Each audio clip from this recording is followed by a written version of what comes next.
তো দেখো আমরা আজকে লেকচার প্ল্যান অনুযায়ী আমাদের আজকে লেকচার 7 এর ক্লাস, লেকচার 7। হ্যাঁ, আমরা ট্যাক্সে টোটাল 6টা ক্লাস নিচ্ছি। 6টা ক্লাসে আমাদের দুটো চ্যাপ্টার কমপ্লিট হয়েছে, দুটো ম্যাথমেটিক্যাল চ্যাপ্টার কমপ্লিট হয়েছে। তো এখানে প্রথম চ্যাপ্টারটা ছিল আমাদের বেতন খাতে আয়, আর দ্বিতীয় চ্যাপ্টারটা ছিল সিকিউরিটির সুদ খাতে আয়। প্রথম অধ্যায় থেকে 10 মার্কসের একটা অঙ্ক কমন পাওয়া যায় ফাইনাল পরীক্ষায়, আর দ্বিতীয় অধ্যায় থেকে অর্থাৎ সিকিউরিটিজ চ্যাপ্টার থেকে 4 মার্কসের একটা অঙ্ক আসে, টোটাল 14 মার্কস। আজকে আমরা যে চ্যাপ্টারটা শুরু করব সেটা হচ্ছে গৃহ সম্পত্তি খাতে আয়। চ্যাপ্টারের উপর আমরা 3টা ক্লাস নেব। তো এই 3টা ক্লাস শেষ হওয়ার পর আবার এটার উপর একটা মডেল টেস্ট পরীক্ষা নিব। তো আমরা যে দুইটা চ্যাপ্টার কমপ্লিট করছি ওই দুটো চ্যাপ্টারের মডেল টেস্টও নেওয়া হয়ে গেছে। আমরা আজকে তৃতীয় চ্যাপ্টার শুরু করব, গৃহ সম্পত্তি খাতে আয়। চ্যাপ্টারটা খুবই ইম্পর্টেন্ট, কারণ এখান থেকে অনেক সময় দুইটা অঙ্ক আসছে। উপরের যে চ্যাপ্টারগুলো অর্থাৎ বেতন থেকে একটা আসে পার্ট সিতে, সিকিউরিটিজ থেকে একটা আসে পার্ট বিতে। তবে গৃহ সম্পত্তি থেকে প্রায় সময় দেখা যায় দুইটা অঙ্ক আসে, পার্ট বিতে একটা, পার্ট সিতে একটা। অর্থাৎ ছোট আকারে একটা অঙ্ক দেয় 4 মার্কসের জন্য, আবার আরেকটা অঙ্ক দেয় বড় করে পার্ট সিতে 10 মার্কসের জন্য। এই জন্য চ্যাপ্টারটা আমাদের জন্য খুবই গুরুত্বপূর্ণ। আসো আমরা শুরু করি যে গৃহ সম্পত্তি খাতে আয় এই চ্যাপ্টারটা।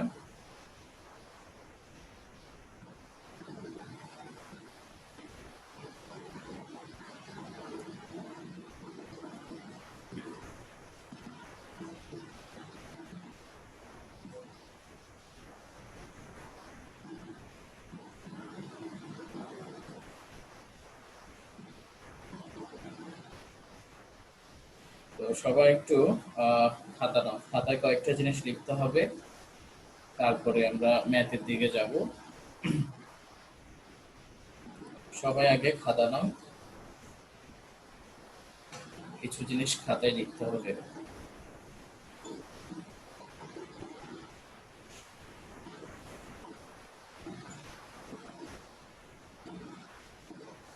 হেডলাইন দাও, গৃহ সম্পত্তি খাতে আয় ধারা 24 ও 25। গৃহ সম্পত্তি খাতে আয় ধারা 24 ও 25।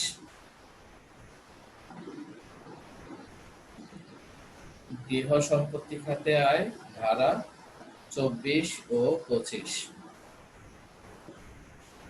আচ্ছা, তো একটু ডেফিনেশনটা একটু লিখাও যে গৃহ সম্পত্তি খাতে আয় কাকে বলে, এটা ডেফিনেশনটা একটু করে লিখাও। করদাতার মালিকানাধীন গৃহ ভাড়া দিয়ে, করদাতার মালিকানাধীন গৃহ ভাড়া দিয়ে, করদাতার মালিকানাধীন গৃহ ভাড়া দিয়ে বার্ষিক যে ভাড়া পাওয়া যায়, করদাতার মালিকানাধীন গৃহ ভাড়া দিয়ে বার্ষিক যে ভাড়া পাওয়া যায় তাকে গৃহ সম্পত্তি খাতে আয় বলে।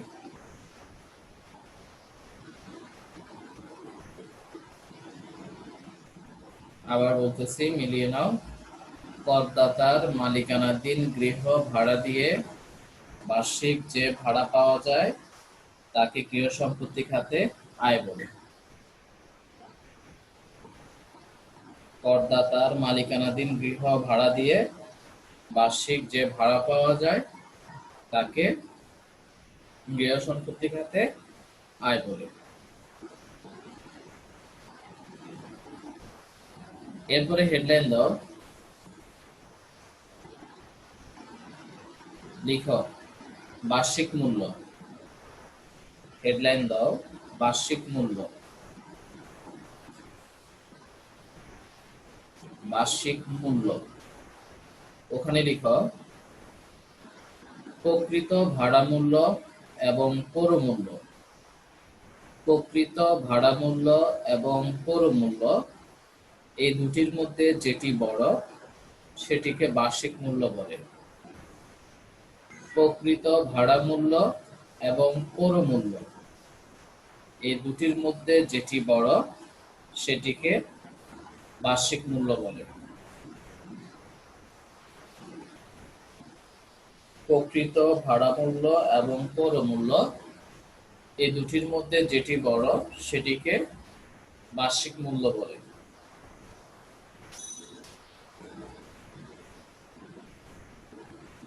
লিখা হয়েছে সবার? জি স্যার লিখছি। ওকে, এরপরে হেডলাইন দাও পৌর মূল্য। পৌর মূল্য স্যার আমার একটু কোয়েশ্চেন আছে স্যার, এই বার্ষিক মূল্য পৌর মূল্যের মধ্যে যেটি ছোট সেটি বাজার মূল্য। আমি এটা বলছি, আমি বলছি যে প্রকৃত ভাড়া মূল্য এবং পৌর মূল্য এই দুটির মধ্যে হ্যাঁ স্যার। যেটি বড় সেটি বার্ষিক মূল্য, বাজার মূল্য না তো, বার্ষিক মূল্য আচ্ছা স্যার হচ্ছে। বুঝছি। আচ্ছা, আচ্ছা স্যার। এবার হেডলাইন দাও পৌর মূল্য।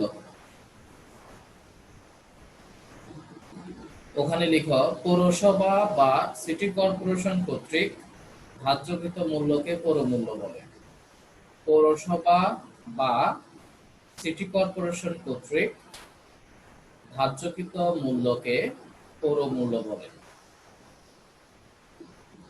পৌরসভা বা সিটি কর্পোরেশন কর্তৃক ধার্যকৃত মূল্যকে পৌর মূল্য বলে।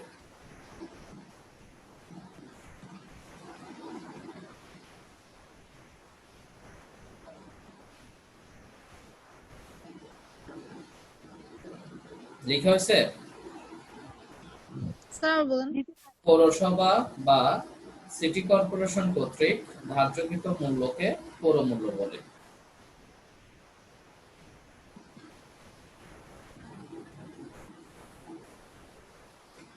ওকে, এরপরে স্টার দিয়ে লিখো বার্ষিক মূল্য নির্ধারণ করে আয়কর কর্তৃপক্ষ। স্টার দিয়ে লিখো বার্ষিক মূল্য নির্ধারণ করে আয়কর কর্তৃপক্ষ।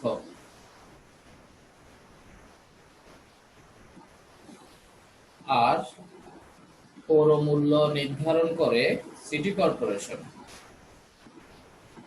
বার্ষিক মূল্য নির্ধারণ করে আয়কর কর্তৃপক্ষ আর পৌর মূল্য নির্ধারণ করে সিটি কর্পোরেশন।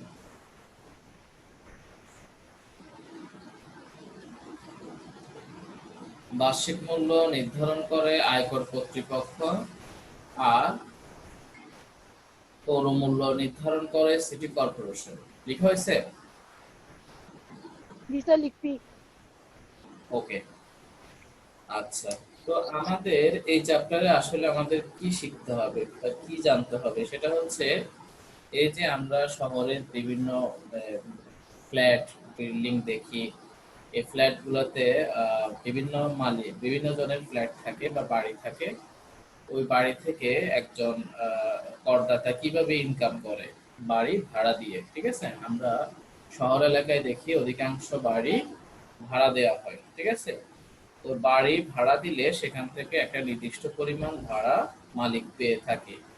ওই ভাড়াটা মালিকের জন্য ইনকাম। আর বাংলাদেশের আয়কর আইন অনুযায়ী সেই ইনকামের উপর মালিককে ট্যাক্স দিতে হয়। তো আমাদেরকে এই চ্যাপ্টারে সেটাই জানতে হবে যে একটা বাড়ি থেকে কিভাবে একজন মালিক ইনকাম করে আর ওই ইনকামের উপর তাকে কিভাবে ট্যাক্স পে করতে হবে, ঠিক আছে? তো জানার ক্ষেত্রে আমাদের অঙ্কগুলো করার ক্ষেত্রে একটা নির্দিষ্ট ফরম্যাট আছে। ওই ফরম্যাটটা আমি লেকচার শিটেও দিচ্ছি, আবার এখন আমি ডিটেলস বুঝাই দিব, তারপর আমি অঙ্কে যাব। একটা বাড়ি থেকে একজন মালিক সাধারণত দুইভাবে ইনকাম করতে পারে। এক হচ্ছে ভাড়া দিয়ে, মূলত ভাড়া দিয়ে ইনকাম করে, তবে ভাড়াটা দুইটা পারপাসে দিতে পারে একজন বাড়ির মালিক। একটা হচ্ছে রেসিডেন্সিয়াল পারপাসে দিতে পারে, আর একটা হচ্ছে কমার্শিয়াল পারপাসে দিতে পারে। অর্থাৎ আমরা যারা ফ্যামিলি নিয়ে থাকার জন্য বাড়ি ভাড়া নিই সেটাকে বলা হয় রেসিডেন্সিয়াল পারপাস, আবাসিক উদ্দেশ্য। আর যারা ব্যবসা করার উদ্দেশ্যে বাড়ি ভাড়া নেয়, যেমন বিভিন্ন ফ্ল্যাটের মধ্যে দোকান দেখা যায়, একটা নির্দিষ্ট ফ্লোর পর্যন্ত দোকান, তারপরে আবার বাসা, আবার কিছু কিছু বিল্ডিং এ দেখা যায় যে ব্যাংকে ভাড়া দেওয়া হয়, কিছু বিল্ডিং কারখানার জন্য ভাড়া দেওয়া হয়। হ্যাঁ, তো যখন কোনো ব্যবসা করার উদ্দেশ্যে ভাড়া দিবে, তখন আমরা সেটাকে বলবো কমার্শিয়াল পারপাস। তাহলে একটা বাড়ি দুটো উদ্দেশ্যে ভাড়া দিতে পারে, একটা হচ্ছে আবাসিক উদ্দেশ্যে আর একটা হচ্ছে বাণিজ্যিক উদ্দেশ্যে।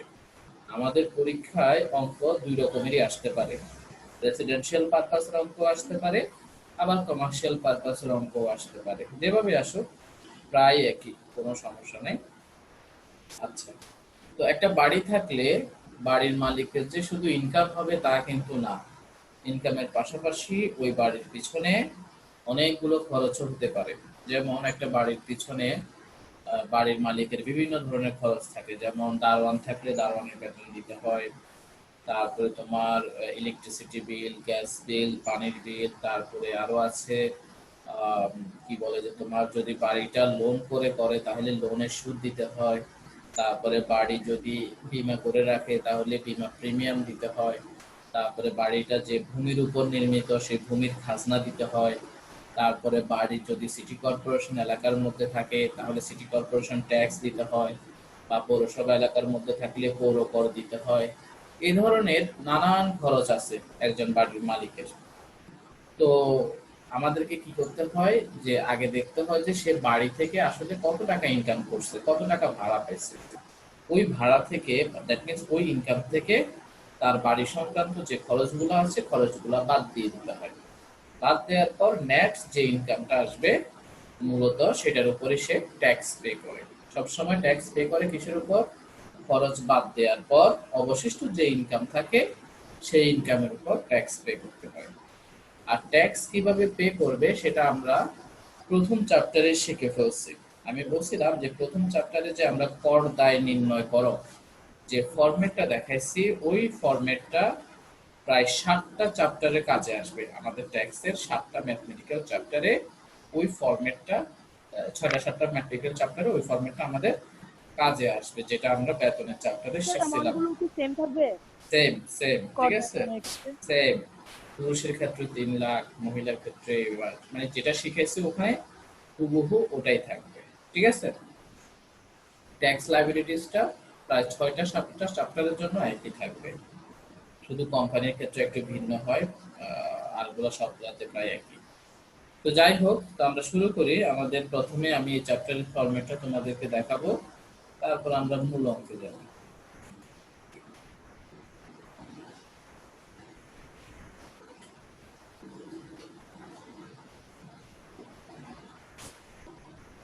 এই ফরম্যাটটা সবার লেকচার শিটে আছে না?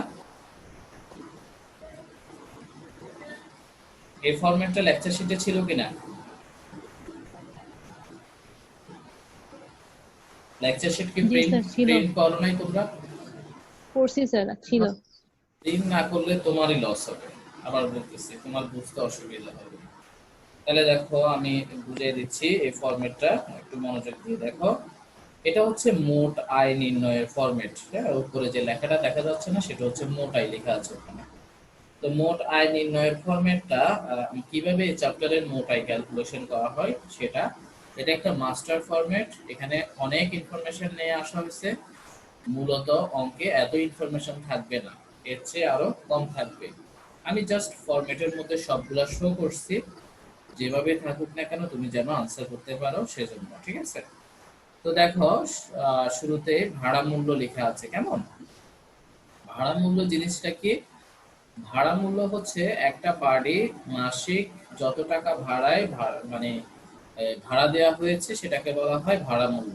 মনে করো কোনো একটা বাড়ি মাসে 15,000 টাকা ভাড়ায় ভাড়া দেওয়া হয়েছে, তাহলে মাসে 15,000 করে হলে 12 মাসে কত হবে? 1,80,000। এই 1,80,000 টাকাটাই হচ্ছে ভাড়া মূল্য, ঠিক আছে। ট্যাক্সের সব হিসাব কিন্তু 12 মাসের জন্য আসে। এর আগেও আমরা যে দুইটা চ্যাপ্টার করছি ওই দুইটা চ্যাপ্টারেও আমি বলছিলাম যে ট্যাক্সের সকল হিসাব 12 মাসের জন্য আসবে। তো যাই হোক, প্রত্যেক অঙ্কে একটা নির্দিষ্ট ভাড়ার কথা উল্লেখ থাকবে যে এই বাড়িটা মাসে কত টাকা করে ভাড়া দেওয়া হয়েছে, ঠিক আছে। যদি বলো যে মাসে 15,000 টাকা করে ভাড়া দেওয়া হয়েছে, তাহলে আমরা সেটাকে 12 দিয়ে গুণ করব, 1,80,000, এটাই হবে ভাড়া মূল্য। যদি বলে প্রশ্নে বাড়িটি মাসে 10,000 টাকা করে ভাড়া দেওয়া হয়েছে, তাহলে 10,000-কে 12 দিয়ে গুণ করলে 1,20,000 টাকা ভাড়া মূল্য। আবার কখনো কখনো প্রশ্নে ভাড়া মূল্যটা বার্ষিক দিয়ে দেয়। যদি প্রশ্নে ভাড়া মূল্যটা বার্ষিক অ্যামাউন্ট দিয়ে দেয়, তাহলে আমাকে আর ভাড়া দিয়ে গুণ করার কোনো প্রয়োজন নাই, ডাইরেক্ট অ্যামাউন্টটাই আমরা ভাড়া মূল্য হিসেবে লিখে দিব। ঠিক আছে, ভাড়া মূল্যটা বুঝছো কিনা সবাই? Yes, sir, বুঝছি স্যার। আচ্ছা, এবারে আসো উৎসস্থলে করকর্তন। উৎসস্থলে করকর্তন কি সেটা আমরা গত ক্লাস মানে গত চ্যাপ্টারেও পড়াইছি, আবার প্রথম চ্যাপ্টারেও পড়াইছি। উৎসস্থলে করকর্তন কাকে বলে দেখি কেউ একজন বলো তো। স্যার বেতন দেওয়ার সময় যেই করটা কর্তন করে রাখা হয় সেটা। হয় নাই। উৎসস্থলে করকর্তন কাকে বলে? স্যার আয়ের সাথে সাথে কর্তন করাকে উৎসস্থলে কর্তন বলে।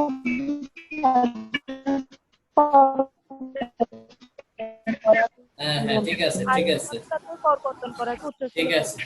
আয়ের সাথে সাথে কর কর্তন করাকে উৎসস্থলে কর কর্তন বলে। অর্থাৎ যে উৎসে তোমার ইনকাম হয়েছে সেই উৎসেই যদি ট্যাক্সটা কেটে ফেলে তখন সেটাকে বলা হয় উৎসস্থলে কর কর্তন। অর্থাৎ আজকে ইনকাম হচ্ছে আমার, আজকে যদি ট্যাক্সটা কেটে ফেলে তখন সেটাকে আমাকে বলা হয় উৎসস্থলে কর কর্তন। এখন এই উৎসস্থলে কর কর্তন এই চ্যাপ্টারে প্রত্যেক অঙ্কের ক্ষেত্রে আসবে না। কিছু কিছু অঙ্কের ক্ষেত্রে উৎসস্থলে করকর্তন আসবে, আবার কিছু কিছু ক্ষেত্রে আসবে না। এখন কখন আসবে কখন আসবে না আমি বুঝবো কিভাবে? তুমি বুঝবে ওভাবে, শুধুমাত্র স্পেসিফিক কিছু প্রতিষ্ঠানকে বাড়ি ভাড়া দিলে তখনই শুধু উৎসস্থলে করকর্তন করা হয়, অন্য কেউ বাড়ি ভাড়া নিলে উৎসস্থলে করকর্তন হবে না। যেমন আমরা যারা সাধারণ পাবলিক যারা বাড়ি ভাড়া নিচ্ছি আমাদের ক্ষেত্রে কখনোই উৎসস্থলে করকর্তন হবে না। শুধুমাত্র স্পেসিফিক কিছু প্রতিষ্ঠানকে যদি বাড়ি ভাড়া দেওয়া হয় তখন উৎসস্থলে করকর্তন জিনিসটা অঙ্কে লিখতে হয়। এখন তুমি কিভাবে বুঝবা যে আসলে কাদেরকে বাড়ি ভাড়া দিলে উৎসস্থলে করকর্তন করা হয়? খাতায় লিখো যে সকল প্রতিষ্ঠানকে বাড়ি ভাড়া দিলে উৎসস্থলে করকর্তন করা হয় তা হলো, লিখো যে সকল প্রতিষ্ঠানকে বাড়ি ভাড়া দিলে উৎসস্থলে করকর্তন করা হয় তা হলো,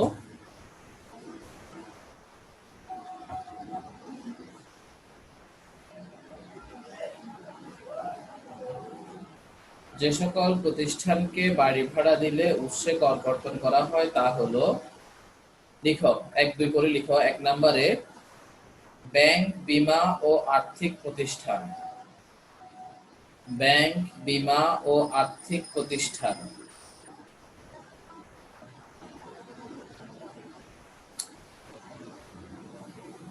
2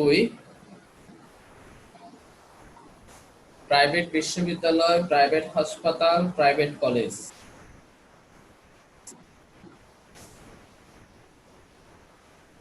প্রাইভেট বিশ্ববিদ্যালয়, প্রাইভেট হসপিটাল, প্রাইভেট কলেজ।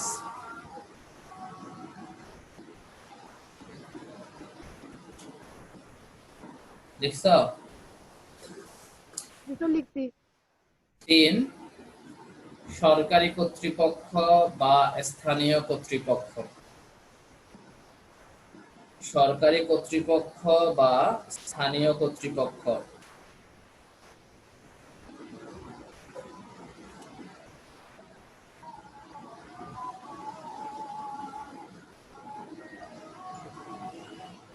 লিখা হয়েছে? হ্যাঁ স্যার। ব্যাস, এই তিনটাই। যদি কোনো অঙ্কে এই 3 ধরনের প্রতিষ্ঠানের কথা বলা থাকে যে এদেরকে বাড়ি ভাড়া দেওয়া হয়েছে, কোনো ব্যাংকে বা কোনো প্রাইভেট ইউনিভার্সিটিকে বা কোনো লোকাল অথরিটিকে যদি বাড়ি ভাড়া দেওয়া হয় এই ধরনের কোনো কথা বলে, তখন মনে রাখবা ওই অঙ্কে ভাড়া মূল্যের সাথে উৎসস্থলে করকর্তন যোগ করতে হবে।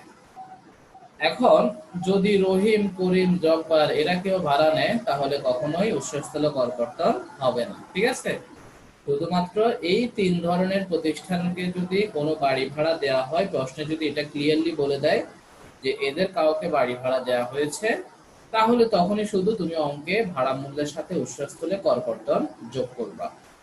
এখন প্রশ্ন হচ্ছে, গৃহ সম্পত্তি খাতে উৎসস্থলে করকর্তনের হার কত পার্সেন্ট? স্টার দিয়ে লিখো, গৃহ সম্পত্তি খাতে উৎসস্থলে করকর্তনের হার 5%। গৃহ সম্পত্তি খাতে উৎসস্থলে করকর্তনের হার 5%।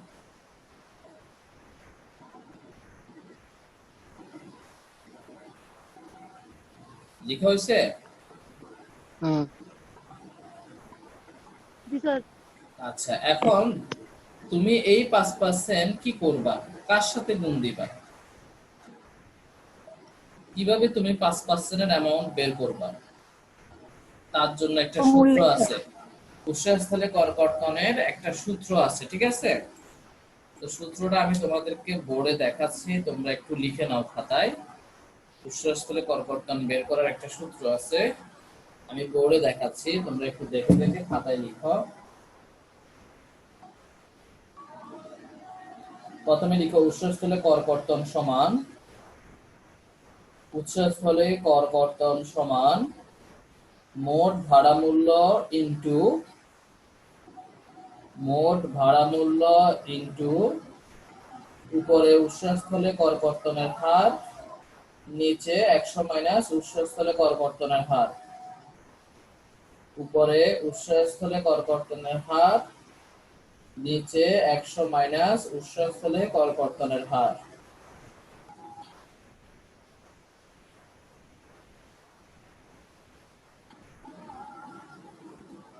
মোট ভাড়া মূল্য ইনটু উপরে উৎসস্থলে করকর্তনের হার, নিচে 100 মাইনাস উৎসস্থলে করকর্তনের হার।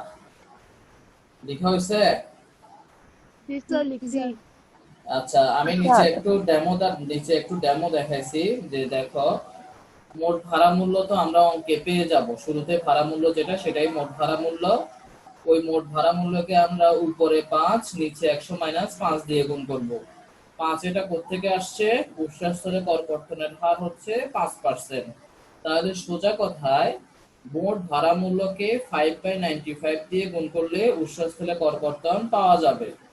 মোট ভাড়া মূল্যকে 5/95 দিয়ে গুণ করলে উৎসস্থলে করকর্তন পাওয়া যাবে, ঠিক কি না? জি স্যার। হ্যাঁ স্যার, বুঝছি স্যার। ওকে,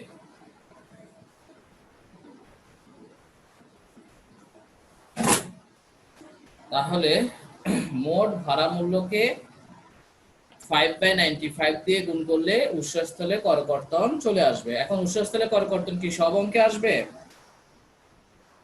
না স্যার, শুধু স্যার। ব্যাংক প্রতিষ্ঠান। উৎসস্থলে করকর্তন কি সব অঙ্কে আসবে? না, না, স্যার। শুধুমাত্র 3 ধরনের তিনটাকে প্রতিষ্ঠানকে ভাড়া দিলে, ব্যাংক, বীমা, আর্থিক প্রতিষ্ঠান, অথবা private hospital, private university, private college, অথবা সরকারি কর্তৃপক্ষ বা স্থানীয় কর্তৃপক্ষ।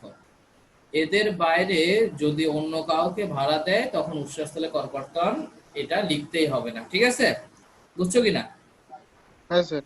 আচ্ছা, তো এবারে সরকারি কর্তৃপক্ষ বা স্থানীয় কর্তৃপক্ষ মানে কি বুঝেছি? সিটি কর্পোরেশনকে বোঝায়। মাঝে মধ্যে সিটি কর্পোরেশনে বিভিন্ন প্রয়োজনে ভাড়া নেয়, ঠিক আছে, বাড়ি ভাড়া নেয় তাদের অফিসিয়াল কার্যক্রম পরিচালনা করার জন্য, ওদেরকে বোঝাচ্ছে লোকাল অথরিটি, ঠিক আছে? সরকারের বিভিন্ন স্যার। মন্ত্রণালয় অফিস করার জন্য বিভিন্ন বিল্ডিং ভাড়া নেয় না, ওটাকে বোঝাচ্ছে। হ্যাঁ স্যার। আচ্ছা, এবারে আসি পরবর্তী। মাঝে মধ্যে প্রশ্নে বলা থাকবে একজনের খরচ আরেকজনে পরিশোধ করছে। সাধারণত নিয়ম হচ্ছে তোমার খরচ তুমি পরিশোধ করবা, মালিকের খরচ মালিকে পরিশোধ করবে। ভাড়াটিয়ার খরচ ভাড়াটিয়া দিবে, যেমন গ্যাস বিল, বিদ্যুৎ বিল, এগুলো হচ্ছে ভাড়াটিয়ার খরচ, ভাড়াটিয়া দিবে। মালিক ইউজ করলে মালিকে দিবে, ভাড়াটিয়া ইউজ করলে ভাড়াটিয়া দিবে। আবার পৌর কর, সিটি কর্পোরেশন কর, হ্যাঁ, এগুলো হচ্ছে মালিকের খরচ, বাড়ির মালিকের খরচ, ঠিক না? পৌর কর কি কখনো ভাড়াটিয়া দিবে? সিটি কর্পোরেশন কর কি কখনো ভাড়াটিয়া দিবে? না, এগুলো না, হচ্ছে স্যার। বাড়ির মালিককে দিবে। আবার ভাড়াটিয়ার বিদ্যুৎ বিল, ভাড়াটিয়ার গ্যাস বিল, ভাড়াটিয়ার পানির বিল, সেগুলো কিন্তু আবার কে দিবে না? মালিকে দিবে না। এখন কিছু কিছু ক্ষেত্রে তারপরেও দেখা যায় যে বাড়ি ভাড়া নেওয়ার ক্ষেত্রে কিছু কন্ডিশন দিয়ে দেয় বাড়ির মালিকেরা, কিছু কন্ডিশন দেয়। যেমন এরকম ফ্যাসিলিটিস বলে বলে যে শুধু বিদ্যুৎ বিল ভাড়াটিয়াকে দিতে হবে, গ্যাস বিল মালিকে দিবে, বা পানির বিল মালিকে দিবে, বা এমন এমনও বাড়ি ভাড়া দেয় যেখানে গ্যাস বিল, বিদ্যুৎ বিল, পানির বিল মালিকে বহন করবে। হ্যাঁ, ভাড়াটিয়াকে জাস্ট এত টাকা ভাড়া দিতে হবে। এরকম আছে কিনা? আছে স্যার। আচ্ছা আমরা স্যার। টুলেটের মধ্যে দেখি না যে গ্যাস, বিদ্যুৎ, পানির বিল সহ এভাবে ভাড়া উল্লেখ থাকে। তো যদি এরকম কোনো প্রশ্নে বলে যে মালিকের খরচ ভাড়াটিয়া দিছে অথবা ভাড়াটিয়ার খরচ মালিকে দিছে, এই ধরনের কোনো কথা যদি কোনো অঙ্কে বলে, তখন আমরা এই নিচে দুইটা কাজ করব। কি করব দেখো, যদি প্রশ্নে বলে মালিক ভাড়াটিয়ার খরচ পরিশোধ করছে, তাহলে যত টাকা পরিশোধ করবে তত টাকা আমরা মাইনাস করে দিব। আর যদি উল্টাটা হয় যে ভাড়াটিয়া মালিকের খরচ পরিশোধ করছে, তাহলে যত টাকা পরিশোধ করছে তত টাকা প্লাস করে দিব। তাহলে এই জিনিসটা মুখস্থ রাখবা। আবার বলতেছি, মালিকে যদি ভাড়াটিয়ার খরচ পরিশোধ করে মাইনাস, আর ভাড়াটিয়া যদি মালিকের খরচ পরিশোধ করে তাহলে প্লাস। ডাইরেক্ট প্রশ্নে বলে দিবে, বলে যাচ্ছে। ডাইরেক্ট বলে দিবে প্রশ্নে যে মালিক পরিশোধ করছে নাকি ভাড়াটিয়া পরিশোধ করছে। তাহলে তুমি খেয়াল রাখবা, যদি প্রশ্নে বলে মালিক ভাড়াটিয়ার খরচ পরিশোধ করছে তাহলে মাইনাস করবা, আর যদি প্রশ্নে বলে ভাড়াটিয়া মালিকের খরচ পরিশোধ করছে তাহলে কি করবা? প্লাস করবা।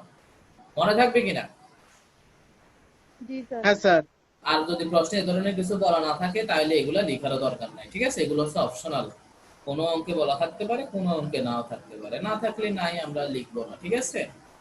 তাহলে উৎসস্থলে কর কর্তন, মালিক কর্তৃক ভাড়াটিয়ার খরচ পরিশোধ, ভাড়াটিয়া কর্তৃক মালিকের খরচ পরিশোধ, এই তিনটা জিনিস কোনো অঙ্কে থাকতে পারে, আবার কোনো অঙ্কে নাও থাকতে পারে। থাকলে আসবে, না থাকলে লিখবো না। তাহলে এই যোগ বিয়োগের কাজগুলো করার পর যে ফিগারটা পাবো তার নাম হচ্ছে প্রকৃত ভাড়া মূল্য, অ্যাকচুয়াল রেন্টাল ভ্যালু, ঠিক আছে? প্রকৃত ভাড়া মূল্য। আচ্ছা, যে অঙ্কে উৎসস্থলে করকর্তন নাই, মালিক কর্তৃক ভাড়াটিয়া খরচ পরিশোধ নাই, ভাড়াটিয়া কর্তৃক মালিকের খরচ পরিশোধ নাই, অর্থাৎ যে অঙ্কে এই তিনটা জিনিস থাকবে না, সে অঙ্কে যেটাই ভাড়া মূল্য সেটাকে আমরা কি লিখতে পারবো? প্রকৃত ভাড়া মূল্য লিখে প্রকৃত দিতে ভাড়া পারবো। মূল্য। বুঝছো কিনা? জি স্যার। হ্যাঁ স্যার বুঝছি। আচ্ছা, এবারে আসো পৌর মূল্য। পৌর মূল্য কাকে বলে বলছিলাম? পৌর মূল্য কাকে বলে বলছিলাম? পৌরসভা বা পৌরসভা বা সিটি কর্পোরেশন কর্পোরেশন কর্তৃক ধার্যকৃত মূল্যকে পৌর মূল্য হ্যাঁ, বলে। আচ্ছা, এটা প্রশ্নে ডাইরেক্ট সরাসরি উল্লেখ থাকবে, যা উল্লেখ থাকবে তাই লিখবো, অ্যামাউন্ট যা লিখবে তাই লিখবো। যদি প্রশ্নে ডাইরেক্ট উল্লেখ না থাকে, অর্থাৎ প্রশ্নে যদি পৌর মূল্য দেয়া না থাকে, তখন আমরা শূন্য লিখবো বা না লিখলেও চলবে, ঠিক আছে? প্রশ্নে যদি পৌর মূল্য দেয়া থাকে তাহলে যা দেওয়া থাকবে তাই লিখে দিব। এটা প্রশ্নে সরাসরি দেয়া থাকে, এটার জন্য আমাকে কিছু করতে হয় না। আর যদি প্রশ্নে পৌর মূল্য দেয়া না থাকে তখন আমি পৌর মূল্য বরাবর শূন্য লিখে রাখবো। কথা ক্লিয়ার কিনা? Clear sir.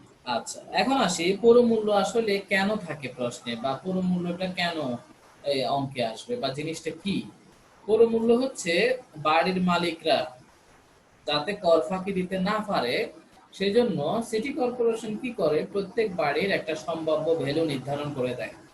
সম্ভাব্য ভ্যালু বলতে যে এই বাড়ি থেকে এক বছরে এত টাকা ভাড়া পাইতে পারে বা এত টাকা ইনকাম করতে পারে, এটার একটা সম্ভাব্য ভ্যালু সিটি কর্পোরেশন নির্ধারণ করে দেয়, যাতে বাড়ির মালিক কোনো অবস্থাতেই ওই ভ্যালুর তুলনায় যেন ইনকামটা কম না দেখায়।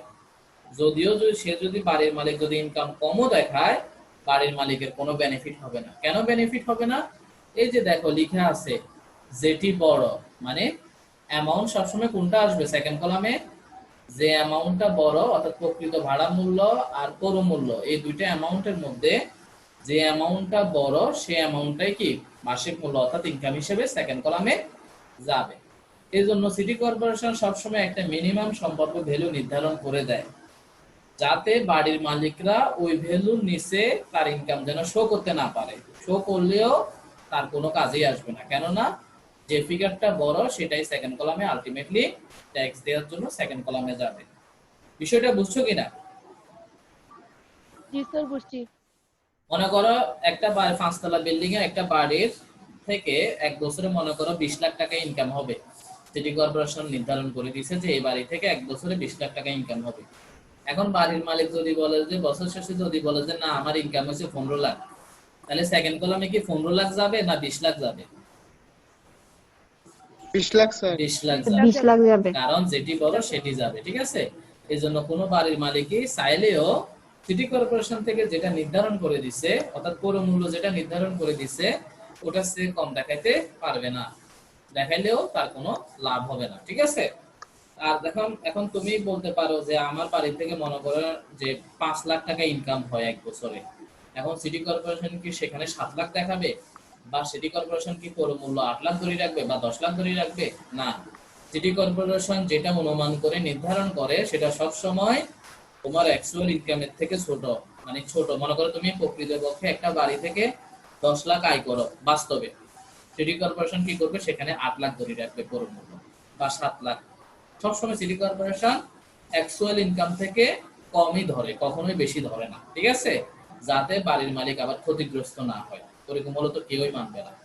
বুঝতে পারছো বিষয়টা, যে সিটি কর্পোরেশন কখনোই মন গড়া মূল্য নির্ধারণ করবে না, যে আমি চাইলাম এটা ধরে নিলাম যে 1 কোটি টাকা ইনকাম করে একটা 5 তলা বিল্ডিং থেকে এক বছরে, ওরকম কখনো সিটি কর্পোরেশন ধরবে না। ঠিক আছে, সিটি কর্পোরেশন সবসময় যা ইনকাম হওয়ার আসলে তার চেয়ে আরো কম করে ধরে, যাতে বাড়ির মালিকরা কোনো ক্ষতিগ্রস্ত না হয়। তো যাই হোক, এটা জাস্ট বোঝার জন্য এতক্ষণ কথাগুলো বলছি।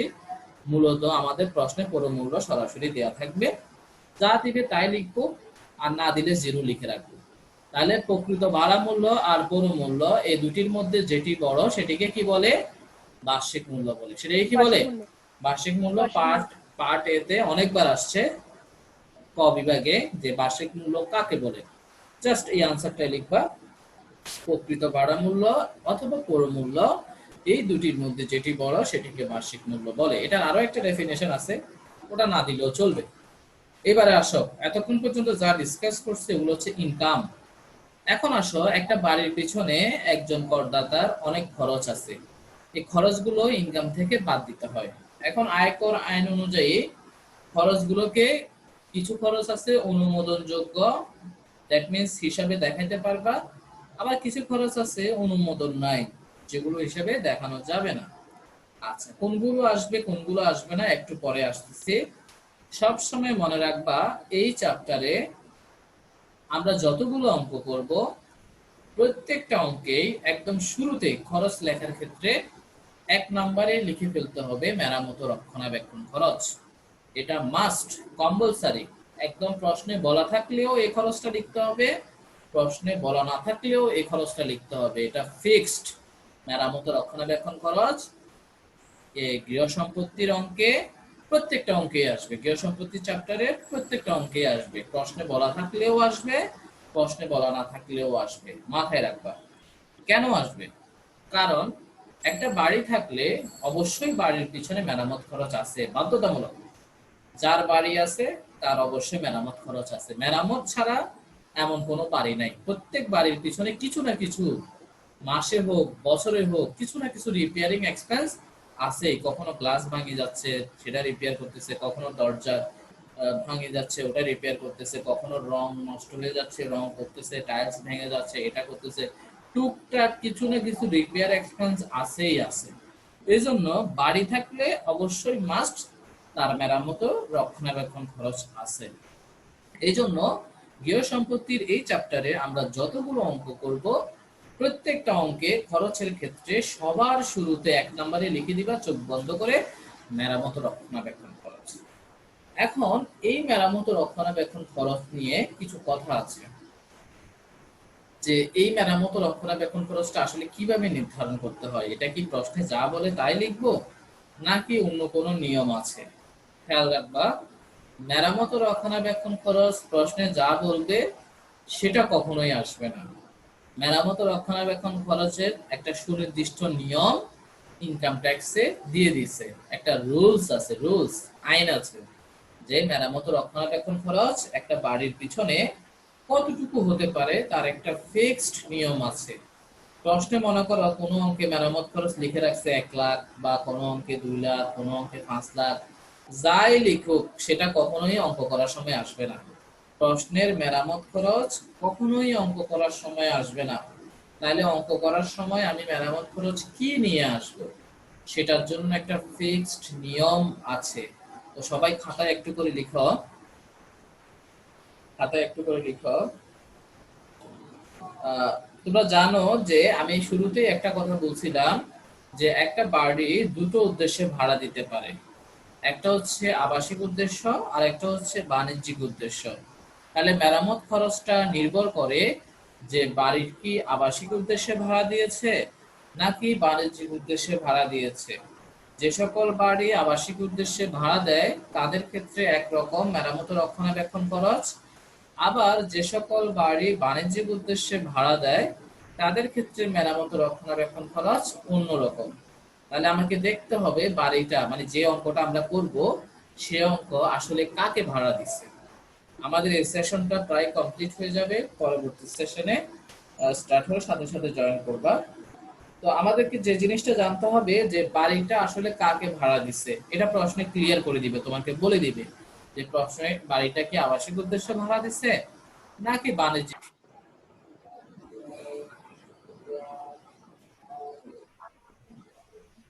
তো দেখো, যে জিনিসটা আমরা বলছিলাম সেটা হচ্ছে যে মেরামত ও রক্ষণাবেক্ষণ খরচ। ঠিক আছে, তা একটু করে খাতায় লিখো।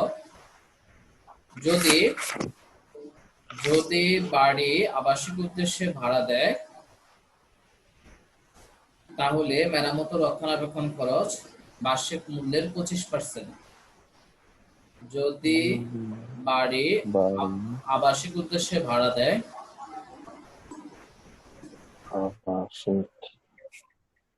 তাহলে মেরামত ও রক্ষণাবেক্ষণ খরচ বার্ষিক মূল্যের 25%।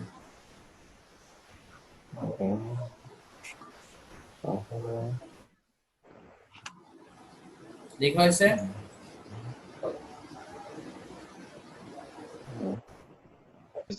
লেখা হয়েছে স্যার। ওকে। আর আর বাড়ি যদি বাণিজ্যিক স্যার উদ্দেশ্যে আরেকবার, ভাড়া স্যার হ্যাঁ, আরেকবার বলতে হবে একটু।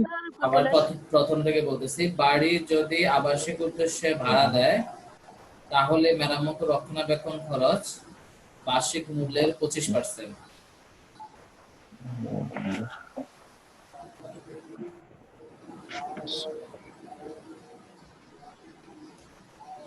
এরপর লিখো, বাড়ি যদি বাণিজ্যিক উদ্দেশ্যে ভাড়া দেয়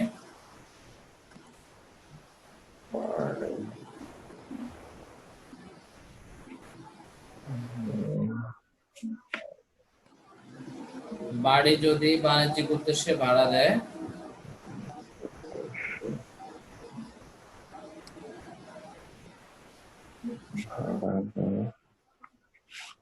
তাহলে মেরামত ও রক্ষণাবেক্ষণ খরচ হবে বার্ষিক মূল্যের 30%।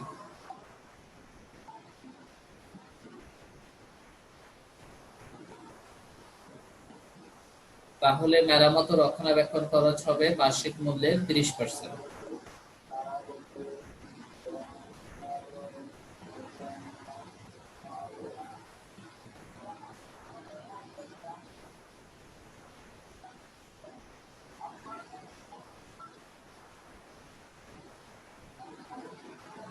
লেখা হয়েছে সবার? জি স্যার লিখি। আচ্ছা, তাহলে আসে, তাহলে এই যে ফিক্সড একটা নিয়ম করে দিছে, হ্যাঁ, যারা ফ্যামিলি নিয়ে থাকবে অর্থাৎ আবাসিক উদ্দেশ্যে থাকবে তাদের ক্ষেত্রে মেরামত ও রক্ষণাবেক্ষণ ধরবো বার্ষিক মূল্য যা হবে তার 25%।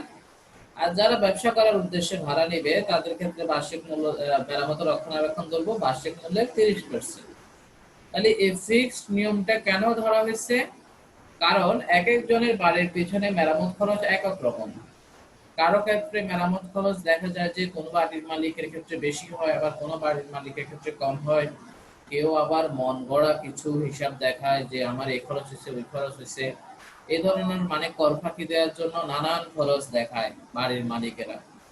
কারণ খরচ যত বেশি দেখাবে ইনকাম তত কম শো হবে এবং ট্যাক্সও কম আসবে। ট্যাক্স ফাঁকি দেওয়ার উদ্দেশ্যে বাড়ির মালিকরা নানান ধরনের খরচ দেখাতে চায়। তো যাতে নানান ধরনের খরচ দেখাতে না পারে সেজন্য ইনকাম ট্যাক্স অথরিটি ফিক্সড একটা মেরামত রক্ষণাবেক্ষণের ফিক্সড একটা রুলস করে দিচ্ছে। ফিক্সড রুলস হচ্ছে আবাসিক উদ্দেশ্যে ভাড়া দিলে 25%, বাণিজ্যিক উদ্দেশ্যে ভাড়া দিলে 30%। এখন সে বাড়ির মালিক প্রশ্নে যাই মেরামত খরচ দেখাক না কেন তা অঙ্ক করার সময় টোটালি আসবে না। আমরা অঙ্কে সবসময় হয় 25% আনবো, না হয় 30% আনবো। বুঝছো কিনা সবাই? বুঝছি স্যার।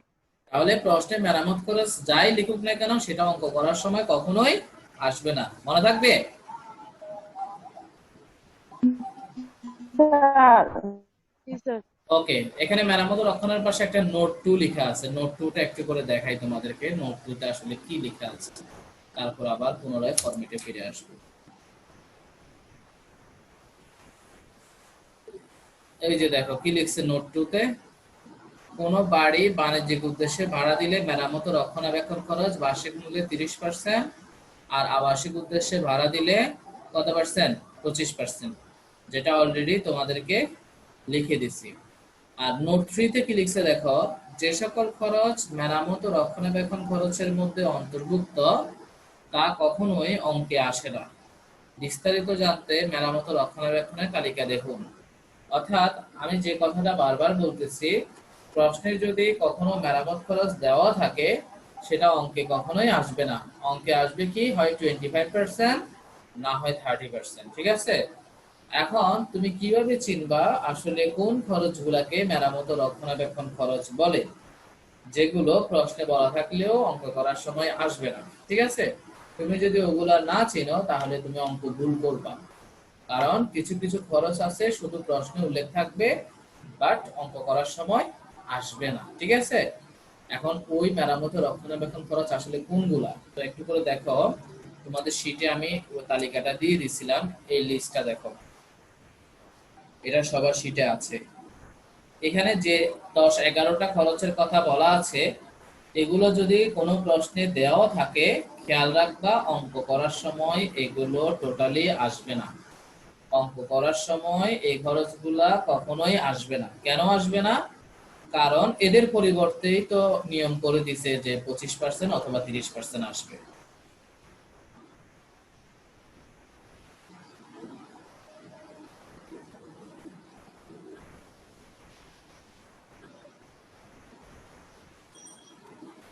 স্যার মেরামত ও রক্ষণাবেক্ষণ খরচের নোটটা কি দেখাতে হবে? না দেখালেও চলবে।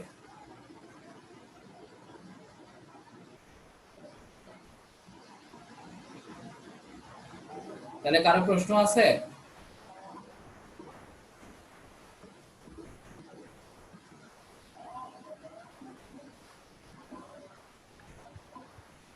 মেরামত ও রক্ষণাবেক্ষণ নিয়ে কারো কোনো প্রশ্ন আছে কিনা? না স্যার। হ্যাঁ স্যার। তাহলে মেরামত ও রক্ষণাবেক্ষণ হচ্ছে এই খরচগুলা। এগুলা যদি কখনো অঙ্কে দেওয়া থাকে, কিন্তু কখনো যদি প্রশ্নে দেওয়া থাকলে অঙ্ক করার সময় কি এগুলো আসবে না। কেমন? এগুলোর পরিবর্তে আমরা কি নিয়ে আসবো?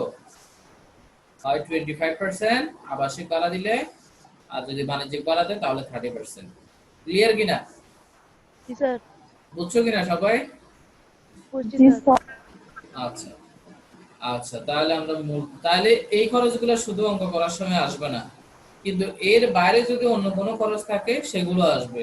যেমন এর বাইরে কোন খরচ আছে দেখো ফরম্যাটে, ওই যে 2 নম্বরে সিটি কর্পোরেশন কর, এটাকে মেরামত ও রক্ষণাবেক্ষণ বলে না, সেজন্য এটা আসবে।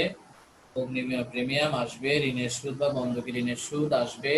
ঠিক আছে? অনাদায়ী ভাড়া, শূন্যতা ভাতা, এগুলাকে মেরামত ও রক্ষণাবেক্ষণ বলে না। এগুলো মেরামত ও রক্ষণাবেক্ষণের বাইরের খরচ। কেমন? এগুলো অলওয়েজ আসবে। বুঝছো কিনা এতটুকু? বুঝছি স্যার। আচ্ছা, অনাদায়ী ভাড়া আর শূন্যতা ভাতাটা একটু করে বুঝে নাও। এই দুইটা জিনিস সরাসরি দেওয়া থাকে না প্রশ্নে। অনাদায়ী ভাড়া জিনিসটা কি? অনাদায়ী ভাড়া মানে হচ্ছে যে ভাড়াটা আদায় হয়নি, যে ভাড়াটা আদায় হয়নি। মাঝে মধ্যে কিছু কিছু ভাড়াটিয়া ভাড়া না দিয়ে বাসা ছেড়ে চলে যায়। বিশেষ করে ব্যাচেলর বাসার ক্ষেত্রে এরকম ঘটে। যদি কোনো ভাড়াটিয়া ভাড়া না দিয়ে চলে যায়, কিংবা তুমি যদি ভাড়া আদায় করতে না পারো, বাড়ির মালিক যদি ভাড়া আদায় করতে না পারে, তাহলে আয়কর আইন অনুযায়ী সেটা খরচ হিসেবে দেখাইতে পারবে, কেননা সেটা তার ইনকাম হয়নি। ঠিক আছে? তাহলে কোনো প্রশ্নে যদি বলে বাড়ির মালিক 2 মাসের ভাড়া আদায় করতে পারেনি বা 1 মাসের ভাড়া আদায় করতে পারেনি, তখন সেটাকে আমরা অনাদায়ী ভাড়া বলবো। ঠিক আছে, ভাড়া আদায় করতে না পারলে বা ভাড়াটিয়া ভাড়া না দিলে, যে কয় মাসের ভাড়া আদায় হয়নি সেই কয় মাসকে আমরা অনাদায়ী ভাড়া বলবো। এখন অনাদায়ী ভাড়া অ্যামাউন্ট বের করার একটা সূত্র আছে, অনাদায়ী ভাড়া ক্যালকুলেশনের একটা সূত্র আছে, সবাই সূত্রটা একটু লিখো। অনাদায়ী ভাড়া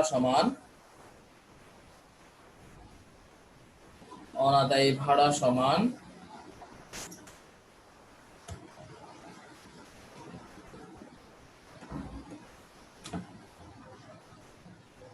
লিখছ? জি স্যার। অনাদায়ী ভাড়া সমান বার্ষিক মূল্য ইনটু উপরে অনাদায়ী মাস নিচে 12। দেখো আমি দেখাচ্ছি, বোর্ডে দেখো, বোর্ডের মধ্যে আমি লিখে দিছি যে অনাদায়ী ভাড়া সমান বার্ষিক মূল্য ইনটু উপরে অনাদায়ী মাস নিচে 12।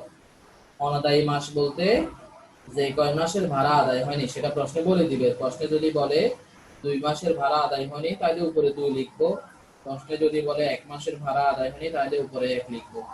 আর বার্ষিক মূল্য তো আমাদের অঙ্কের মধ্যে আছেই। বুঝছো সবাই? বুঝছি স্যার। ওকে, এবার আসো শূন্যতা ভাতা কি। শূন্যতা ভাতাও প্রায় অনাদায়ের মতো, তবে পার্থক্য হচ্ছে শূন্যতা মানে হচ্ছে বাসা খালি আছিল। একটা বাড়ি যে বছরে 12 মাস যে ভাড়া থাকবে তাও না, মাঝে মাঝে 1-2 মাস দেখা যায় যে খালিও থাকে। তো কোনো বাড়ি যদি খালি থাকে তখন সেটাকে বলে শূন্যতা ভাতা। প্রশ্নে যদি বলে যে এই বাড়িটি 2 মাস খালি ছিল বা 1 মাস খালি ছিল, তাহলে খালি ছিল এই কথাটা বললে ওটাকে আমরা শূন্যতা ভাতা লিখবো, মানে শূন্য মানে খালি। ঠিক আছে, তাইলে এই শূন্যতা ভাতা কিভাবে ক্যালকুলেশন করে? মনে করো কোনো একটা অঙ্কে বলছে যে বাড়িটি 3 মাস খালি ছিল, তাহলে আমরা কি করব? হুবহু আগের সূত্র, বার্ষিক মূল্য ইনটু উপরে 3 নিচে 12, মানে 12 মাসের মধ্যে 3 মাস খালি। সূত্র একই। ঠিক আছে, তাহলে জাস্ট সূত্রটা কি লিখবা? শূন্যতা ভাতা সমান বার্ষিক মূল্য ইনটু উপরে লিখবা 0 মাস নিচে 12 লিখবা। অর্থাৎ আগের সূত্র লিখছিলাম অনাদায়ী মাস, এখন লিখতে হবে অনাদায়ী মাসের জায়গায় 0 মাস, মানে যে কয় মাস খালি ছিল। বুঝতে পারছো?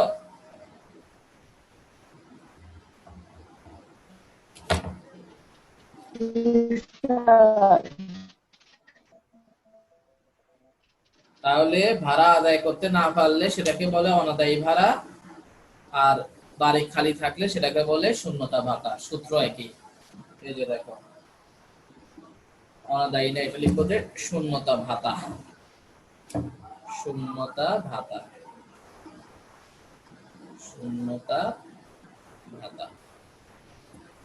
দেখো বোর্ডের মধ্যে আমি দেখাচ্ছি, শূন্যতা ভাতা সমান বার্ষিক মূল্য ইনটু উপরে 0 মাস নিচে 12। 0 মাস মানে যে কয় মাস খালি ছিল সেটা প্রশ্নে বলবে। প্রশ্নে যদি বলে 2 মাস খালি ছিল তাহলে উপরে 2 লিখবো, প্রশ্নে 3 মাস খালি থাকলে বললে উপরে 3 লিখবো।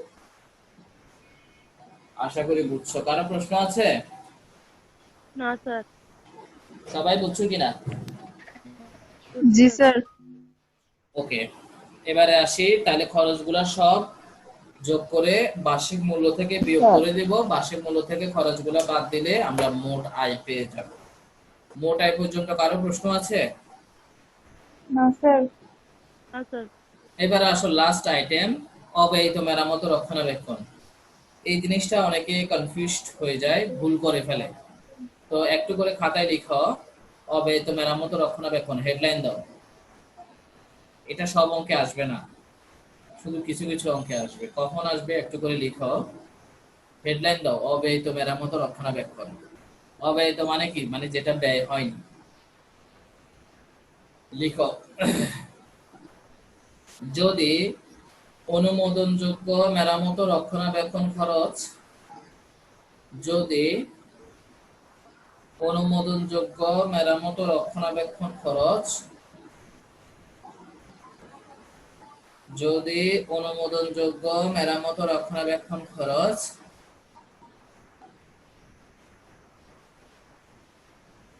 প্রকৃত মেরামত ও রক্ষণাবেক্ষণ খরচের চেয়ে বড় হয় বা বেশি হয়, যদি অনুমোদনযোগ্য মেরামত ও রক্ষণাবেক্ষণ খরচ প্রকৃত মেরামত ও রক্ষণাবেক্ষণ খরচের চেয়ে বেশি হয়, তাহলে যতটুকু স্যার বেশি, প্রকৃত রক্ষণাবেক্ষণের চেয়ে বেশি হয়। হ্যাঁ, তাহলে যতটুকু বেশি হবে,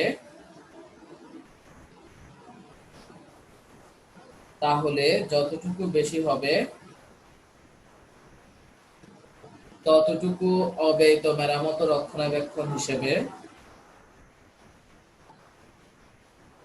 তাহলে যতটুকু বেশি হবে ততটুকু অব্যয়িত মেরামত ও রক্ষণাবেক্ষণ হিসাবে মোট আয়ের সাথে যোগ হবে।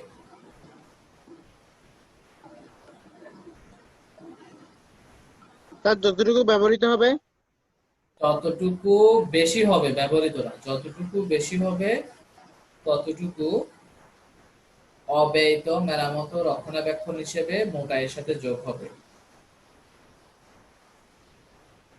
লিখছি স্যার। আবার প্রথম থেকে বলতেছি, মিলিয়ে নাও।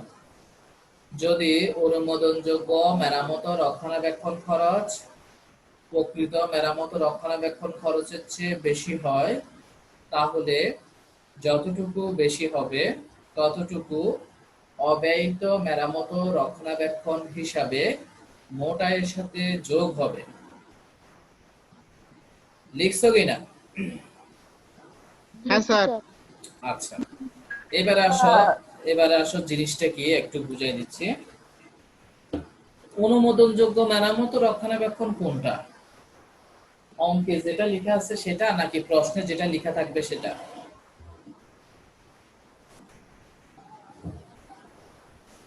বলো, অনুমোদনযোগ্য মেরামত ও রক্ষণাবেক্ষণ কোনটা?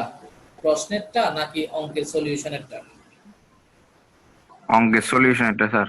Very good. কেননা দেখো, সলিউশনের উপরে হেডলাইনে দেওয়া আছে না অনুমোদনযোগ্য খরচ, মেরামত ও রক্ষণাবেক্ষণের উপরে অনুমোদন লেখা আছে কিনা? জি স্যার। তাহলে সলিউশনে যেটা আছে সেটা হচ্ছে অনুমোদনযোগ্য মেরামত ও রক্ষণাবেক্ষণ, আর প্রশ্নে যেটা দেয়া থাকবে মেরামত ও রক্ষণাবেক্ষণ সেটাকে বলবো কি? প্রকৃত, মানে বাড়ির মালিক ওটা দেখাইছিল, ঠিক আছে? বাড়ির মালিক প্রশ্নের যে মেরামত ও রক্ষণাবেক্ষণ খরচ দেখাইছে সেটাকে বলবো প্রকৃত মেরামত ও রক্ষণাবেক্ষণ খরচ। আর আমরা অঙ্কে যেটা 25% বা 30% ক্যালকুলেশন করে যেটা আসবে সেটাকে আমরা বলবো অনুমোদনযোগ্য মেরামত ও রক্ষণাবেক্ষণ খরচ। আগে বলো, এতটুকু বুঝছো কিনা? বুঝছি স্যার। জি স্যার। এখন দেখো এই দুইটা বুঝি নাই স্যার একটু। কোন জায়গায় বুঝো নাই বলো? স্যার ওই যে রক্ষণাবেক্ষণ খরচ যেটা বললেন অনুমোদন, ওই যে কোশ্চেনেরটা আর সলিউশনেরটা সলিউশনের উপরে কি লেখা আছে? মেরামত ও রক্ষণাবেক্ষণের উপরে অনুমোদনযোগ্য খরচ। তাহলে সলিউশনেরটা কি হবে? প্রকৃত মেরামত ও রক্ষণাবেক্ষণ নাকি অনুমোদনযোগ্য মেরামত ও রক্ষণাবেক্ষণ? হ্যাঁ, অনুমোদনযোগ্য হবে না? হবে না বলে আমারে প্রশ্ন করতেছে, হবে না? লিখাই তো আছে অনুমোদনযোগ্য। আচ্ছা, আর প্রশ্নে যেটা দেয়া থাকবে সেটা হচ্ছে প্রকৃত, ঠিক আছে? সলিউশনেরটা হচ্ছে অনুমোদনযোগ্য আর প্রশ্নেরটা হচ্ছে প্রকৃত, মানে বাড়ির মালিক ওটা দেখাইছিল, প্রশ্নেরটা দেখাইছিল। এখন আমরা বলছিলাম যে কি, অনুমোদনযোগ্য মেরামত ও রক্ষণাবেক্ষণ যদি প্রকৃত মেরামত ও রক্ষণাবেক্ষণ হচ্ছে বড় হয়, মানে বেশি হয়, যতটুকু বেশি ততটুকুকে আমরা কি বলবো? অব্যয়িত মেরামত ও রক্ষণাবেক্ষণ হিসেবে মোটাইয়ের সাথে যোগ করে দিব, ঠিক কিনা? এটাই তো বলছি। জি স্যার। আবার বলতেছি, আমরা বলছি কি, অনুমোদনযোগ্য মেরামত ও রক্ষণাবেক্ষণ যদি প্রকৃত মেরামত ও রক্ষণাবেক্ষণের চেয়ে বেশি হয়, তাহলে যতটুকু বেশি ততটুকু আমরা অব্যয়িত হিসেবে মোটাইয়ের সাথে কি করে দিব? যোগ করে দিব। এখন দেখো, আমি একটা এক্সাম্পল দিচ্ছি, দেখো এই এক্সাম্পলটা বোর্ডে দেখাচ্ছি, একটু ওয়েট করো।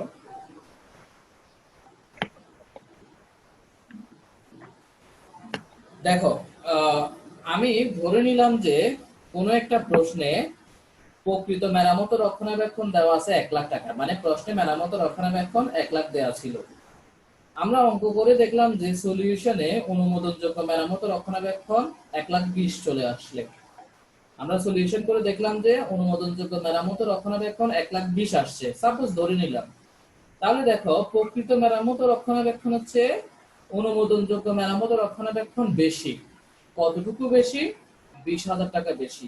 এই বাড়তি টাকাটাকে বলা হবে অব্যয়িত মেরামত ও রক্ষণাবেক্ষণ, যেটা মোটাইয়ের সাথে যোগ করে দেবে এই 20,000 টাকা। স্যার আমরা প্রশ্ন স্যার যোগ করে ওই অনুদান যোগ খরচগুলো যোগ করে ওইটার থেকে বেশি হলে তখন বিয়োগ দিব স্যার। আমি এখনো সেখানে যাই নাই তো। তোমাকে তো আমি বলছি যে প্রশ্নে ডাইরেক্ট মেরামত ও রক্ষণাবেক্ষণ লিখিয়ে দিচ্ছে 1,00,000, ঠিক আছে? আর আমরা অঙ্ক করে পাইলাম কত? 1,20,000।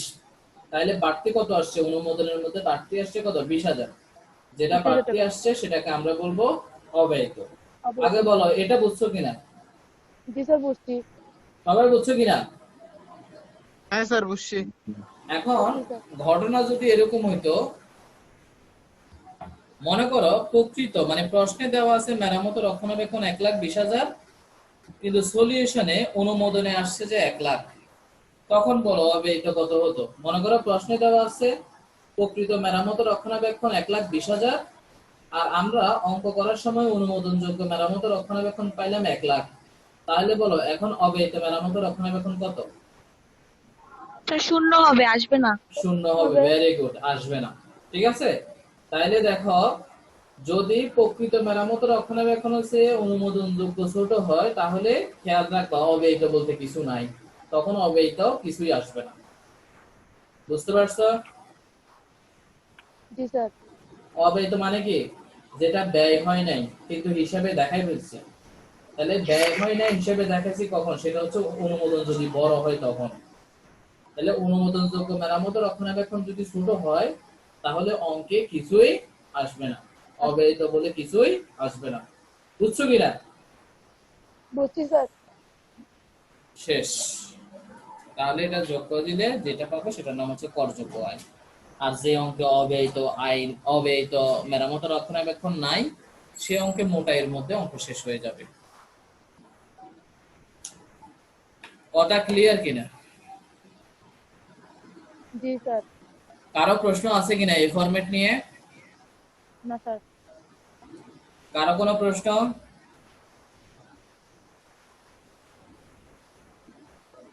আছে?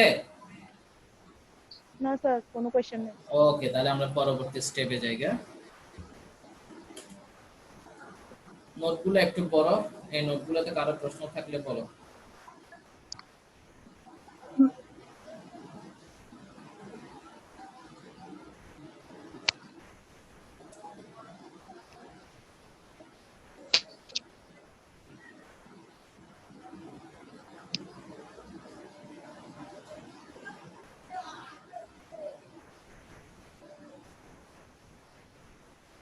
এই নোটগুলোতে কারো প্রশ্ন আছে?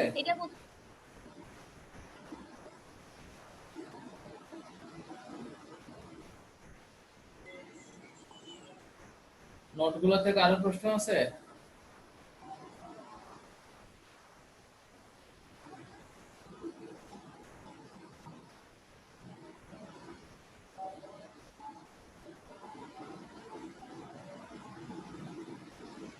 স্যার 4 নম্বর পয়েন্টটাতে কি করতে হবে?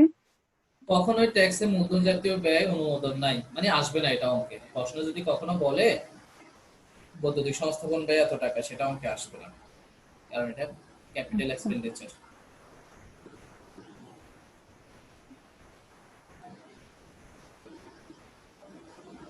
আরো প্রশ্ন?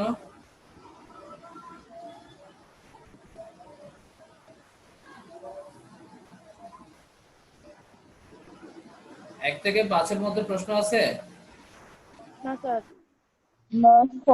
ওকে, এটা তো দেখাইছিলাম। এখানে কোনো প্রশ্ন আছে?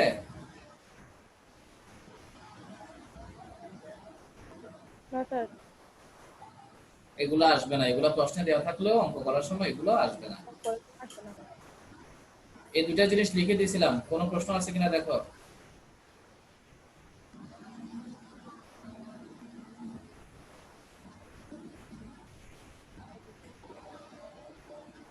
ওই 4 ভাগের 1 অংশ মানে 25%। 1 এর 4 দিয়ে ভাগ করলে 25%ই আসবে। জি স্যার, বুঝছি। আসো আমরা একটা অঙ্ক দেখি। এখন দেখো অঙ্ক অত কঠিন না, সহজ। দেখো অঙ্কটা একটু দেখো সবাই। তোমরা একটু প্রশ্নটা পড়ো, আমার একটা কল আসছে, তোমরা প্রশ্নটা পড়ো।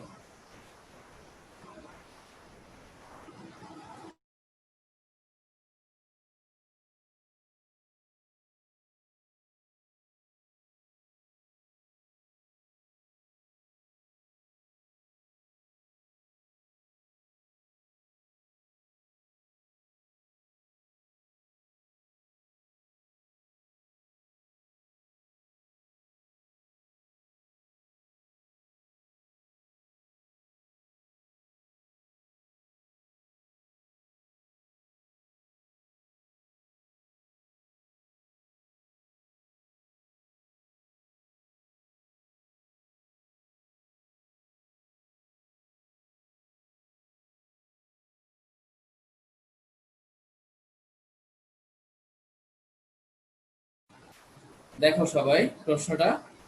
জনাব জামানের মহাখালীতে 4800 বর্গ ফুটের একটি বাড়ি আছে, 4800 স্কয়ার ফিটের। হ্যাঁ, তিনি বাড়িটি একটি কম্পিউটার ফার্মকে বার্ষিক 6 লাখ টাকায় ভাড়া দিচ্ছেন। তাহলে দেখো, কম্পিউটার ফার্মকে ভাড়া দিচ্ছে, এটা কি আবাসিক উদ্দেশ্য হবে না বাণিজ্যিক উদ্দেশ্য হবে? স্যার, বাণিজ্যিক উদ্দেশ্য। ভেরি গুড, বাণিজ্যিক উদ্দেশ্য। বাণিজ্যিক উদ্দেশ্য হলে মেরামত ও রক্ষণাবেক্ষণ আমরা কত পার্সেন্ট ধরবো? 30%। 30%। ওকে, আচ্ছা এখন আসো, ওই বাড়ির ভাড়া হচ্ছে বার্ষিক 6 লাখ টাকা। তাহলে যত টাকা ভাড়া দিছে সেটাকে আমরা ভাড়া মূল্য বলি। কেমন? ভাড়া মূল্য 6 লাখ টাকা। এই 6 লাখ টাকাকে কি আমরা 12 মাস দিয়ে গুণ করব? না স্যার, এখানে স্যার, বার্ষিক এটা বলে বার্ষিক দিচ্ছে। দেওয়া আছে। হ্যাঁ, বার্ষিক বলে দিছে, তাই 12 মাস দিয়ে গুণ করার প্রয়োজন নেই। ভাড়া যদি মাসিক বলতো তাহলে 12 দিয়ে গুণ করতাম। আচ্ছা, তাহলে ভাড়া মূল্য দেওয়া আছে 6 লাখ। এরপর বলছে কি, মহাখালীতে প্রতি বর্গ ফুটে পৌর মূল্য 120 টাকা। তাহলে প্রতি বর্গ ফুট 120 টাকা। এই বাড়িটা কত বর্গ ফুটের? 4800 বর্গ ফুটের। 4800। তাহলে 4800 বর্গ ফুটকে 120 টাকা দিয়ে গুণ করলে পৌর মূল্য আসবে কিনা? জি স্যার, 5,76,000। ওকে ওকে, পৌর মূল্য তাহলে আমরা পেয়ে গেলাম। এখন আসো, বাড়ি সংক্রান্ত অন্যান্য খরচ কি কি দেখো। 1 নাম্বার মেরামত খরচ, এটা কি অঙ্কে আসবে? 1,90,000 টাকাটা কি অঙ্কে আসবে?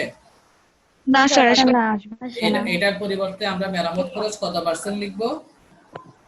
25%। কি 25%? 30%। 30%। কম্পিউটার ফার্ম একটা বাণিজ্যিক প্রতিষ্ঠান না? বাণিজ্যিক প্রতিষ্ঠান হলে কত পার্সেন্ট?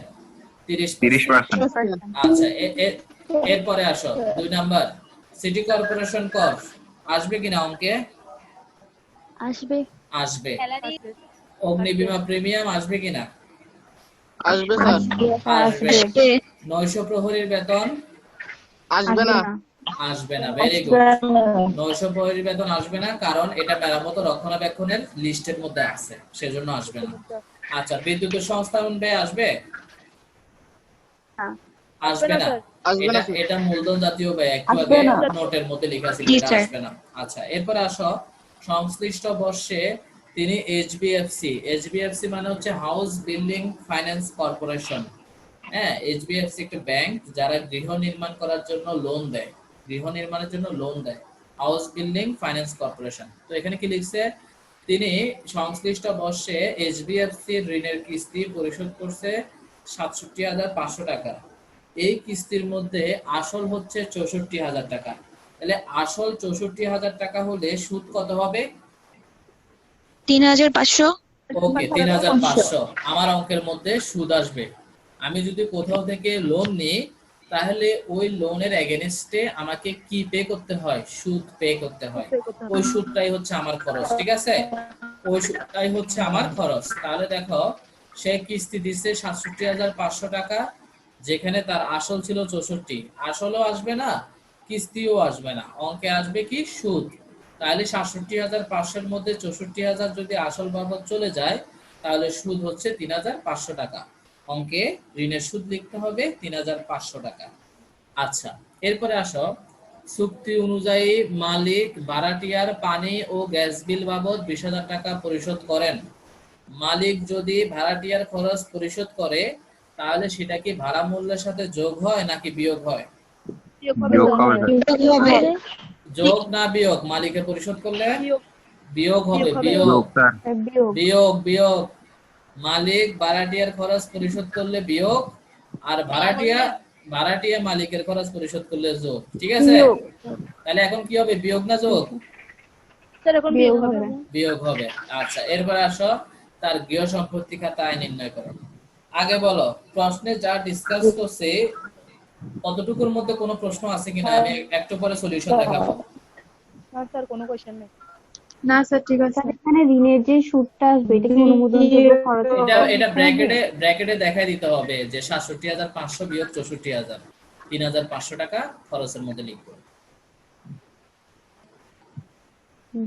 আচ্ছা, আমি তাহলে সলিউশনটা দেখাই সবাইকে, তারপর কারো কোথাও প্রশ্ন থাকলে করবো। সবাই একটু দেখো।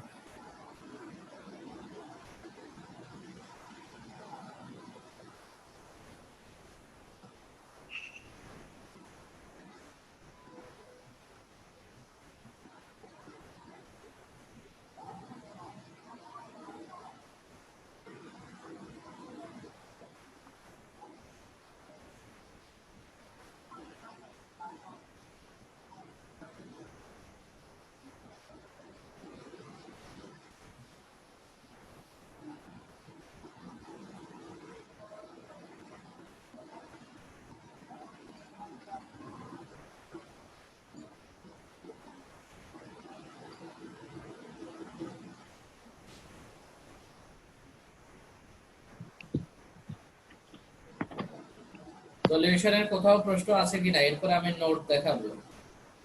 স্যার কোনো কোশ্চেন মেরামত রক্ষণাবেক্ষণের এটা স্যার। হ্যাঁ, নোটটা দেখাই তাহলে, নোটগুলো একটু দেখো।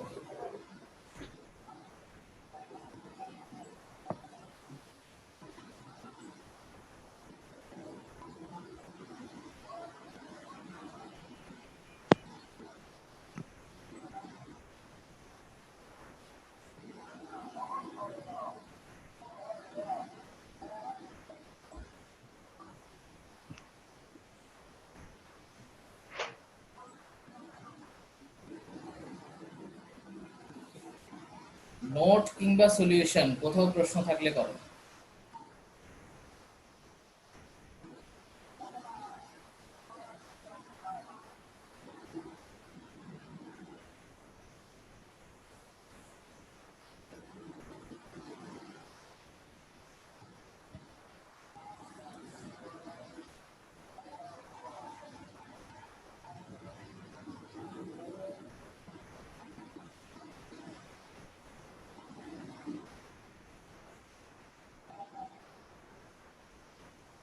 কারো প্রশ্ন আছে? স্যার অবৈধ মেরামত ও রক্ষণাবেক্ষণ খরচ দেখো, আছে এই নাকি? অঙ্কে অবৈধ মেরামত ও রক্ষণাবেক্ষণ আসে নাই। কেন আসে নাই? ওই ৫ নাম্বারটা লিখো। ৫ নাম্বারটা দেখো, ৫ নাম্বারে কি লেখা আছে? অনুমোদনযোগ্য মেরামত ও রক্ষণাবেক্ষণ যদি প্রকৃত মেরামত ও রক্ষণাবেক্ষণ থেকে ছোট হয় তাহলে অবৈধ থাকে না। এখন আসো আমি সলিউশনে দেখাই। সলিউশনে আমাদের অনুমোদনযোগ্য মেরামত ও রক্ষণাবেক্ষণ কত আসছে? ১,৭৪,০০০, ঠিক না?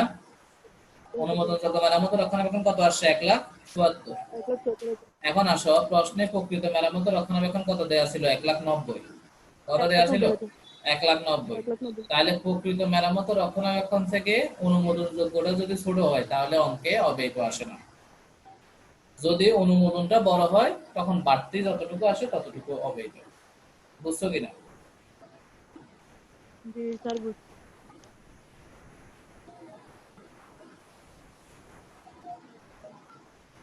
কারো প্রশ্ন আছে? না স্যার। না স্যার কোনো কোশ্চেন। সবাই বুঝছো কিনা? জি স্যার বুঝছি। স্যার বুঝছি। কারো প্রশ্ন?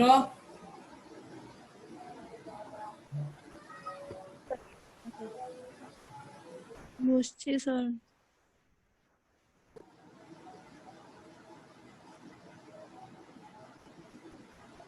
তাহলে আজকের মতো এখানে আল্লাহ হাফেজ। কেমন সবাই বাসায় ওই যে শীটের মধ্যে কিছু ইয়ার কোশ্চেন দেওয়া আছে, ইয়ার কোশ্চেন যে কয়টা পারবা ওই কয়টা করবা, ঠিক আছে? ইয়ার কোশ্চেন যে কয়টা পারবা ওই কয়টা করবা, যেগুলো আজকের অঙ্কের সাথে রিলেটেড। আজকের অঙ্কের সাথে কিছু ইয়ার কোশ্চেন রিলেটেড আছে, ওগুলো করে ফেলবা। আর আজকের অঙ্কের সলিউশনটা আমি কিছুক্ষণ পরে গুগল ক্লাসরুমে আপলোড দিয়ে দিব, ঠিক আছে? সবাই নেক্সট ক্লাস করার আগে ফরম্যাটটা একবার ভালো করে দেখবা আর প্রিভিয়াস ইয়ার কোশ্চেন করবা। যেখানে যেখানে আটকে যাবা সেটা আমাকে নেক্সট ক্লাসে বলবা, আমি সলিউশন করে দেব। ওকে, ঠিক আছে? তাহলে আজ এতটুকুই থাক। আল্লাহ হাফেজ, সবাই ভালো থাকবেন। স্যার আসসালামু আলাইকুম। আসসালামু আলাইকুম। আসসালামু আলাইকুম।